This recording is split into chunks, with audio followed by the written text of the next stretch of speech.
All right, I want to welcome you all back to our series called Working with Your Emotional Parts. Today, we're going to be talking about getting the parts of you or your emotional parts in balance. This will be part one. We'll do a number of parts on this. I don't know how many yet. Um, why do some of our emotional parts cause us so much trouble? It's a great question. And one of the answers is that the emotional parts of you, some of them have originated under stressful situations. All of us, as we grow up as young people, experience some kind of stress. Some of us experience more than others. And these emotional parts of us originate in those times of stress. And these parts learn how to be part of our human system during those stressful times. And some of our parts become overly active. If you grow up in a situation where things aren't safe as a child, then you're going to have this part of you that's super hyper vigilant, and that part's probably going to become overactive in you, for an example. And often these parts give us trouble because they take up too much space in the living room. When I talk about living room, I'm just saying it's like the conscious, the part of yourself that where you're conscious of what's going on. So, this week I was doing something doing something with numbers, and I really don't like math. And so I started to get frustrated. So the frustrated part of me was in the living room, and that's what I say. And it was taking up too much space in the living room. It was taking over me. It was overwhelming me, and I wanted to bang my head on the table. All right. Some of these parts for us appear too often. Like if frustrations coming out every day or every hour, that's going to be a problem for me, right? Because it's appearing too often. I need the ability to get frustrated for sure. It's a human emotion, but if it's appearing too often, that becomes a problem. And then sometimes some of our emotional parts are causing problems because they're coming out when it isn't appropriate.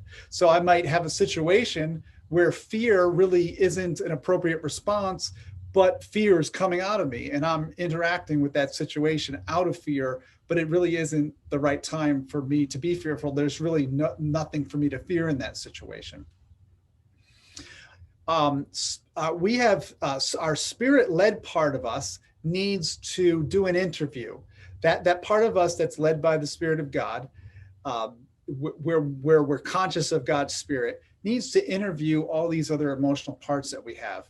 We need to hear the story of these parts, like that part of me that gets frustrated when I'm dealing with numbers and math. My spirit-led self, I need to come alongside that part of me that gets frustrated. I need to hear its story. Like, where did this originate? Where did math become such a problem for me as a young person, for instance? I need to find out why this part of me is doing what it's doing. Why does it want to bang its head on the table? Why does it take over and overwhelm me in those situations?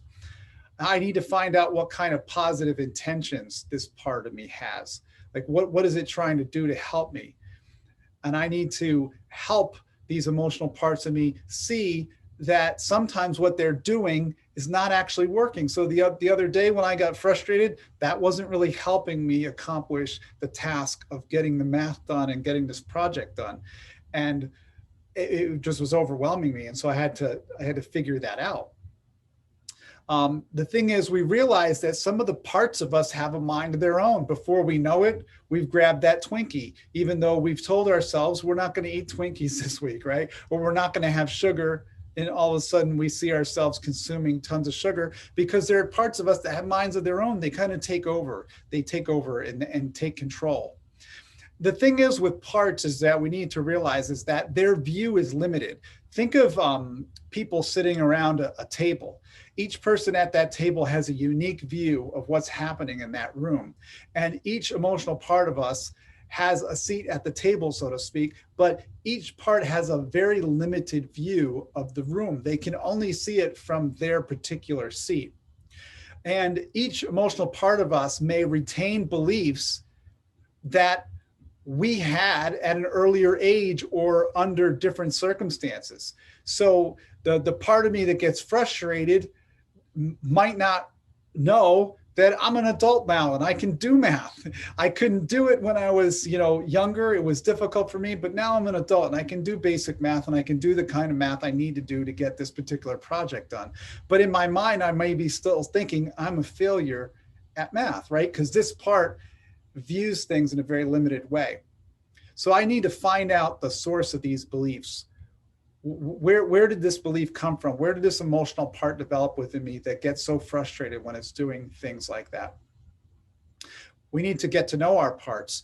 And there's 4 dimensions in which we can get to know our parts. The first one is sensory. The second one is emotional. The third is verbal. And the fourth is imagery. And each one of these offers a doorway to help us understand and work with our parts.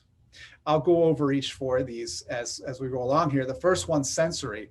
This is the way that a part manifests itself in my body. So for some people, when I talk to them about what's going on in their lives, I'll say, where are you feeling this? And they'll say, oh, I feel it in my neck, or I feel it in my stomach, or I feel it in my shoulders. Lots of different places you could feel something right in your body. We need to become more aware of how our body feels and reacts.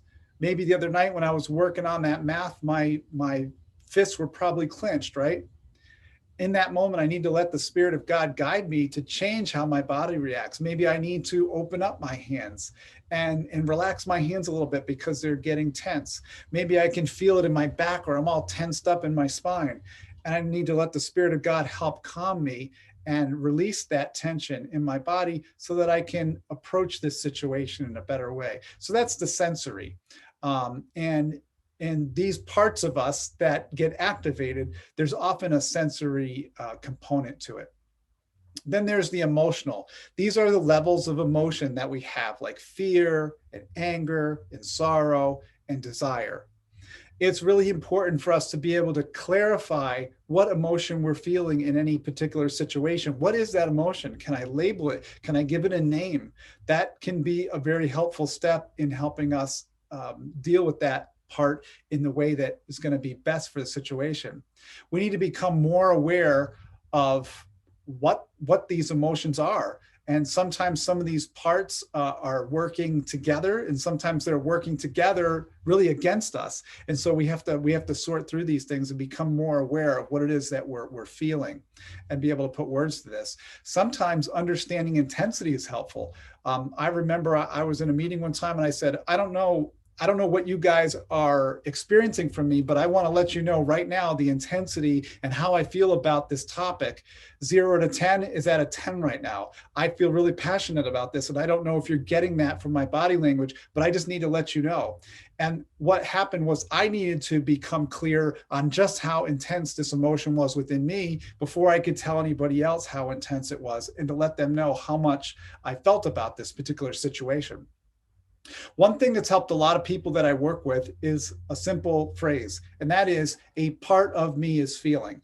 The other night when I was doing that math, okay, I say to myself, a part of me is feeling really frustrated right now. It's not the whole of me. A part of me is feeling really stupid, or a part of me is feeling really angry that the people who set me up to do this project told me one thing and I prepared for that. But now when I'm actually doing the project, they're asking me for something completely different.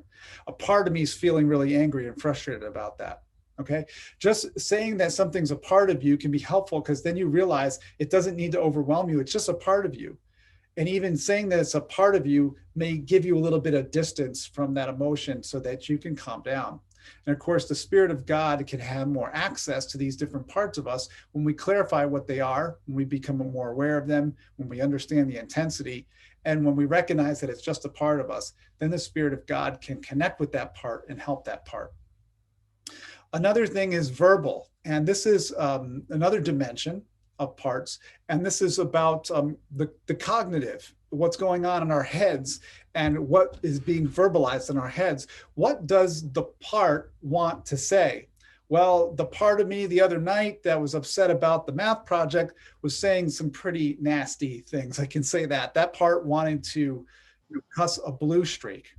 And it certainly tried to.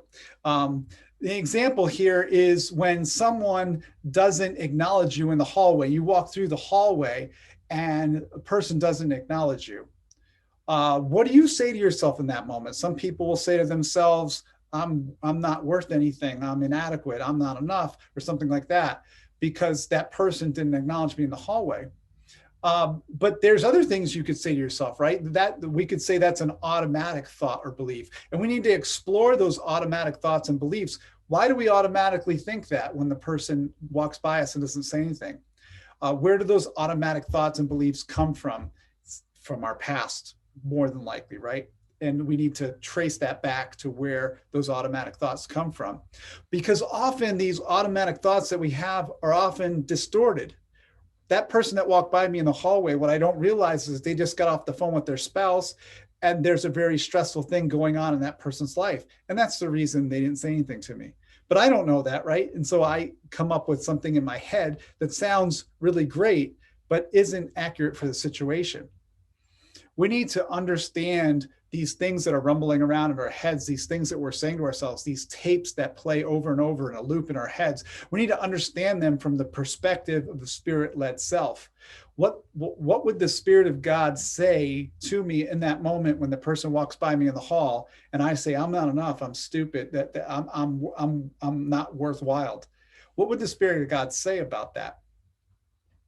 And then I just want to let you know that any one of these 4 dimensions that we just talked about could be a doorway in helping me understand an emotional part of myself. When we think about counseling often focuses on just one of those. A lot of counselors will hone in on one of those pieces of the 4 that we just talked about. But it could be really powerful to combine all 4 of those and use all 4 of those at any given time when it's necessary to help us connect with an emotional part of ourselves, and especially to allow the Spirit of God to work on one of those emotional parts of us. Just to kind of wrap this up, I want to talk about a part of me. There's a young man inside of me who carries the weight of the world on his shoulders. It looks a little bit like that. All right. And that image really speaks to me. And as far as the sensory part of this is, I feel this in my shoulders and I feel this in my back and I get completely tensed up. And sometimes I'll realize when I'm having a conversation with somebody and I feel like I'm about to take the weight of the world on my shoulders because of what that person is saying to me or saying about me or telling me about their own life. And I feel like I need to help them. I need to do something, and I tense up.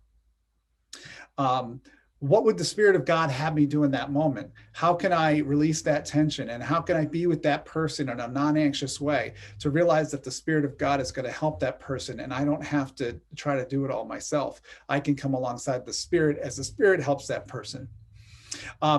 Then there's the emotional aspect of this. That young man that I just showed you holding the weight of the world on his shoulders experiences a lot of sadness because when I was a young person, I had some very difficult things happen before my 11th birthday. I lost 2 really important people in my life.